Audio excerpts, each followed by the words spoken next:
दोस्तों जो fibre laser cutting machine होती है उससे नॉन मेटल को भी कटिंग किया जा सकता है। हम इस वीडियो में आपको MDF का एक टुकड़ा काट के दिखाएंगे अपनी फाइबर लेज़र कटिंग मशीन से, जो कि मेटल के लिए बनी है। हालांकि इसमें नॉन मेटल से काटने के लिए मशीन में थोड़ी सी कॉन्फ़िगरेशन चेंज करनी पड़ती है, थोड़े से पैरामीटर चेंज करने पड़ते हैं। हम उसके बारे में भी बताएंगे। अगर आप ये वीडियो पूरा देखेंगे तो आपको लेज़र कटिंग मशीन का जो वर्किंग प्रिंसिपल है कि लेज़र से कटिंग कैसे होती है वो भी थोड़ा समझ में आएगा और ये वीडियो आपको काम का लगेगा। तो दोस्तों जो लेज़र कटिंग का प्रिंसिपल है उसमें जो शीट मेटल को कटिंग करने के लिए यूज़ होता है, तो इस मशीन में एक फीचर होती है फॉलो। क्योंकि जब हम शीट मेटल को काट रहे होते हैं तो हमें जो हेड है शीट मेटल के बिल्कुल पास लेके जाना पड़ता है। उसकी डिस्टेंस मात्र 0.1 या 0.2 mm होती है, एक यानी कि 1 mm से भी कम होती है। तो जो मेरा हेड है वो शीट के ऊपर बहुत हल्का सा फ्लोट करता है, मतलब उसको बिना टच करे उसके ऊपर से गुजरता है। लेकिन आपने देखा होगा कोई भी शीट कभी भी सीधी नहीं होती है, शीट में बल हो सकते हैं। अब कोई भी मेटल की शीट लेंगे, MS की, SS की, या जो हमने जैसे ये टुकड़ा लिया हुआ है हमने इसको जानबूझ के मोड़ा हुआ है, तो जो जब हेड कटिंग करता है तो वो शीट के 1 mm ऊपर से इसको फॉलो करता है, मतलब इसके ऊपर फ्लोट करता है 1 mm, या जो भी हम कटिंग की हाइट देते हैं। आमतौर पर पतली शीट के लिए हम बहुत कम हाइट देते हैं, 0.1 भी देते हैं। ये फीचर का जो सेंसर होता है जो शीट को डिटेक्ट करता है वो सिर्फ मेटल को ही डिटेक्ट कर सकता है, वो नॉन मेटल को डिटेक्ट नहीं कर सकता है, क्योंकि ये कैपेसिटेंस बेस्ड डिटेक्शन होता है। मतलब आपने पैरेलल प्लेट देखा होगा, तो जब हेड इसके ऊपर आता है तो कैपेसिटेंस बनती है, तो उस कैपेसिटेंस को फिक्स रखते हुए कटिंग होती है कि वो कैपेसिटेंस में कोई वेरिएशन ना आए, और हर हाइट के कोरिस्पोंड की जो कैपेसिटेंस है वो हमारी मशीन के सॉफ्टवेयर में स्टोर्ड होती है कि इतने हाइट पे इतनी कैपेसिटेंस आनी चाहिए। तो इस तरह से फॉलो काम करता है।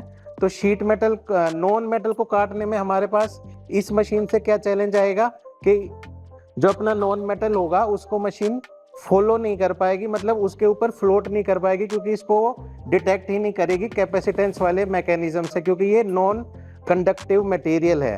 तो इसके लिए हमें क्या करना पड़ेगा, जो मशीन में फॉलो फीचर है उसको टोटली डिसेबल करना पड़ेगा, मतलब उसको हटाना पड़ेगा।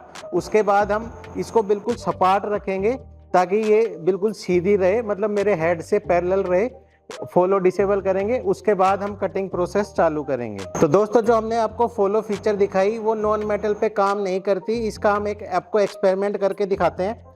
तो हम एक मेटल का बेस लेंगे ताकि मेरा हेड कहीं इसके नीचे ना टकराए, और हम उसके ऊपर ये पेपर रखेंगे थोड़ा सा गैप बना के ऐसे, और हम आपको दिखाएंगे अगर मैं यहाँ पे कुछ फॉलो की हाइट देता हूँ तो मशीन इसके फॉलो ना करके इस शीट को फॉलो करेगी, इसको फाड़ के इसके अंदर घुस जाएगी। तो हम इस तरह से थोड़ी सी हाइट बनाएंगे।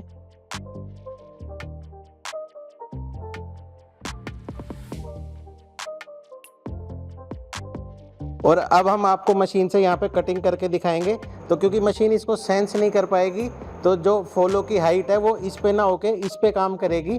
तो यही इस एक्सपेरिमेंट से प्रूव होगा कि हम इस पे अगर कटिंग करके देखेंगे तो ये कटिंग मशीन इसके अंदर घुस जाएगी और नीचे वाली शीट पे कट करने की कोशिश करेगी। तो दोस्तों हमने ये पीस नीचे लगा दिया है, अब हम आपको कट करके दिखाएंगे। हमने लेज़र को ऑफ किया हुआ है, कंप्रेसर को ऑफ किया हुआ है, तो एक्चुअल में कटिंग नहीं होगी। हम बस ये दिखा रहे हैं कि हमारी मशीन नॉन मेटल को फॉलो नहीं कर सकती है, इसलिए नॉन मेटल को काटना मुश्किल होता है, और इसीलिए वजह से हमें फॉलो को डिसेबल करना पड़ेगा।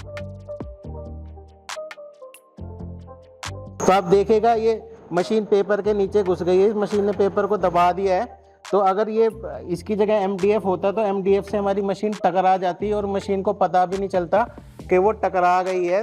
तो इसलिए अगर आप लेज़र कटिंग मशीन यूज़ कर रहे हैं, metal laser cutting machine use कर रहे हैं, तो गलती से भी अपनी मशीन पे कहीं पे भी कोई नॉन मेटल मत रख दीजिएगा। जैसे अगर आप वजन शीट को दबाने के लिए कभी ईंट का इस्तेमाल मत कीजिएगा। अगर आपको शीट को दबाना भी है मेटल यूज़ करके ही दबाइएगा ताकि मशीन कहीं पे टकराए ना।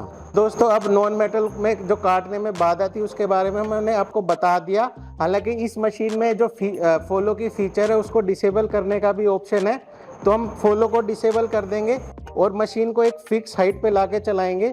जैसे हम इस शीट से लगभग 12-13 mm ऊपर रख के, आधा इंच ऊपर रख के, और फिर कटिंग करके आपको दिखाएंगे। तो उससे हम फॉलो डिसेबल हो जाएगा, इसलिए मशीन इसको डिटेक्ट कर रही है कि नहीं कर रही है वो कोई मैटर ही नहीं करेगा। और उसके बाद हम देखेंगे कि किस तरह की कटिंग हम MDF पे फाइबर लेजर कटिंग मशीन के द्वारा कर पाते हैं। फॉलो डिसेबल करने के लिए आप मशीन का ग्लोबल पैरामीटर खोलिएगा। ये हम एक पुराना वर्जन यूज़ कर रहे हैं। आप लेयर्स में जाएंगे, उसके बाद आपको ग्लोबल पैरामीटर में जाना है और यहाँ पे डिसेबल फॉलो का ऑप्शन दिखेगा। आपकी मशीन में ये फीचर कहीं और प्रेजेंट हो सकती है, हालांकि ग्लोबल पैरामीटर के अंदर ही होगी, लेकिन इसकी लोकेशन यहाँ पे हो सकती है, यहाँ पे हो सकती है, वो आप देख लीजिएगा। तो आपको डिसेबल फॉलो करना है। जब आप डिसेबल फॉलो कर देंगे तो आपको मशीन को ध्यान से चलाना है। हम आपको वार्निंग भी देना चाहेंगे कि ये मशीन नॉन मेटल को काटने के लिए नहीं बनी है और नॉन मेटल को काटना रिस्की हो सकता है।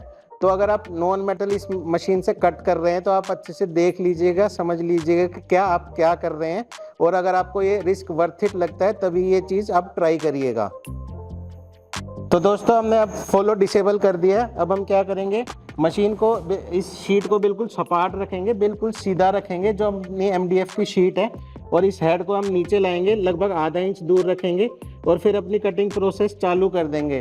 क्योंकि फॉलो डिसेबल्ड है तो हेड उसी पोजीशन में रहेगा, हेड की कोई पोजीशन शिफ्ट नहीं होगी और उसके बाद मेरी कटिंग होगी। तो दोस्तों हमने जो कटिंग का जो डेमो देंगे नॉन मेटल पे, हमने उसके लिए एक शेप बनाई है, एक मुकुट की शेप बनाई है छोटी सी। दोस्तों जो हम फोकस रखेंगे, क्योंकि हमने मशीन को लगभग 1 इंच की दूरी पे रखा अपने हेड को, तो हम फोकस को भी मैक्सिमम रखेंगे, मतलब +12 रखेंगे, ताकि जो मेरा जो फोकस है वो मेरे जो MDF है उसके पीस के जस्ट ऊपर हो, ताकि वहाँ पे अच्छी कटिंग मिल सके। तो आपको फोकस का भी ध्यान रखना है कि आपको हेड एक तो थोड़ा सा ऊपर रखना है। नॉर्मल जो हम मेटल में यूज़ करते हैं उस तरह की ज़रूरत नहीं है, उतना पास ले जाने की ज़रूरत नहीं है, क्योंकि बहुत सारा स्मोक निकलेगा जब भी हम नॉन मेटल को कट करेंगे, जैसे कि CO2 कटिंग में भी निकलता है, तो उससे मेरे लेंस पे स्मोक जाने का चांस रहता है। इसलिए हम हेड को जितना हो सके ऊपर रखेंगे और फोकस को हम अपनी शीट के ऊपर रखने की कोशिश करेंगे। ठीक है, तो हमने अपनी जो ड्राइंग है लगभग 4 इंच बाय 4 इंच की रखी है, यानी 100 mm बाय 100 mm की रखी है। और अब आपको ये कटिंग आपको करके दिखाते हैं। तो हम हेड को मैनुअली नीचे लेके जाएंगे, लगभग अंदाजे से लगभग आधा इंची, यानी कि लगभग 12 mm। उसके बाद हम फ्रेम करेंगे, क्योंकि फ्रेम करने से ये अपने आप ओरिजिन पे चला गया, तो वापस से हम उसको उसी हाइट पे लाएंगे। अब हम अपनी कटिंग स्टार्ट कर देंगे।